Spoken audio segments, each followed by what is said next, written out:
Citizens of the world, on July 10th of this year, Sandra Bland was pulled over for a minor traffic violation and arrested following an escalating conflict that alleged she assaulted the officer. Brian Encinia, later released, dashcam footage showed Encinia being unnecessarily violent as he slammed Sandra onto the ground. She was taken custody on the premise that she assaulted Encinia.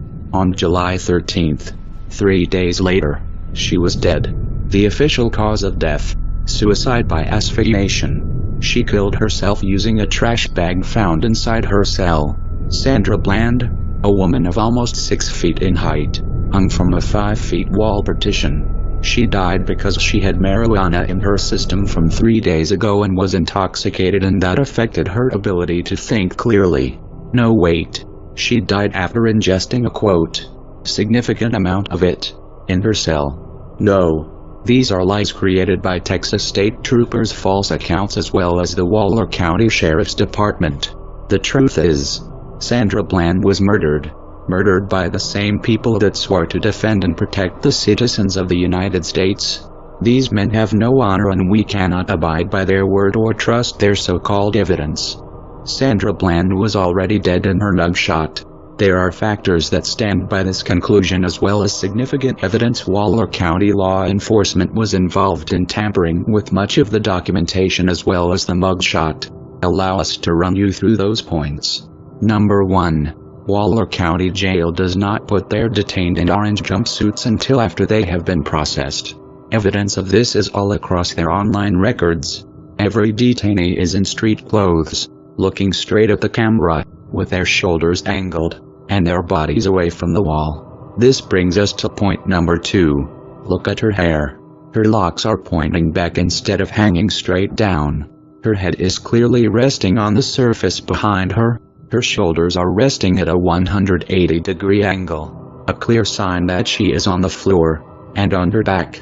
Another clear indication is cited when examining the fat on her face, as it is being pushed towards her ear by the force of gravity. Let's take a second and ask ourselves, why would law enforcement officials take a mugshot with the accused on the ground and on their back? More on that in a second. 3. If you look to the left side of her face, which is right of the photo, you can see that her face droops lower on one side than the other. This happens when oxygen is cut from the brain. Also on the right side of the photo, observing her neck, you can clearly see faded bruise marks present as well, a failed attempt at masking it by officials. 4. All documents submitted by the Waller County Police Department to the public as of now have been deemed unreliable, as there's heavy suspicion that all documents have been doctored prior to being released. She was not suicidal at the time of her arrest. If she was, why was she not put on suicide watch? Waller County officials do claim Bland spoke of an earlier suicide attempt. However, we have yet to believe anything they may say. There's no concrete evidence or prior medical history. 5. Officials, using the media to peddle their agenda, popularized the accusation that Sandra Bland first had marijuana in her system and that it somehow affected her cognitive ability to think straight and led to her suicide 3 days later. Then when they found out this wasn't a believable cause, they pushed another speculation saying that she either, smoked or ingested a large quantity of marijuana in her cell. 6. CNN reported a cellmate next door describing the entire dilemma as quiet and that she did not hear any struggle or screaming. Why did they not ask her if she could smell marijuana as well? 7. The booking sheet belonging to Sandra Bland, also released to the public, does not show a clear mugshot. Both front and side shots are darkened to the point where no facial features can be seen. 8. Both the cell photo that was released as well as the dash cam were either edited or irrelevant. The photo of cell 95 was taken either before Sandra even arrived to the cell or after her death. Both have issues.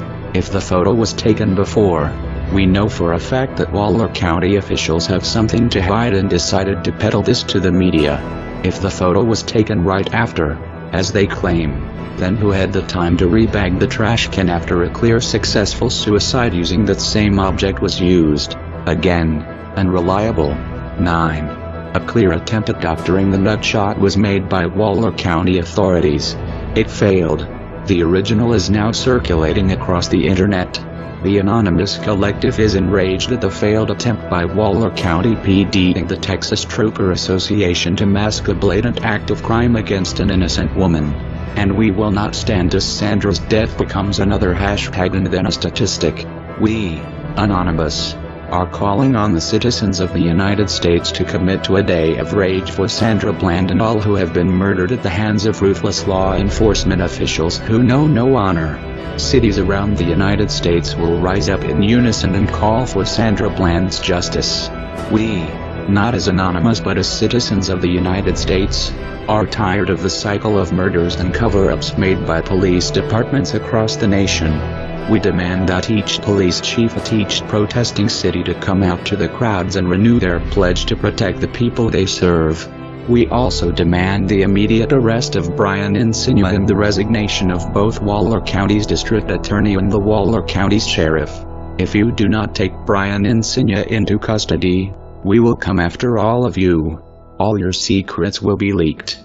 You will all be vulnerable. We all know where you live. This is for Sandra Bland. No mercy for murderers. Operation Rage for Sandra. Engaged. We are Anonymous. We are Legion. We do not forgive. We do not forget. Waller County Law Enforcement.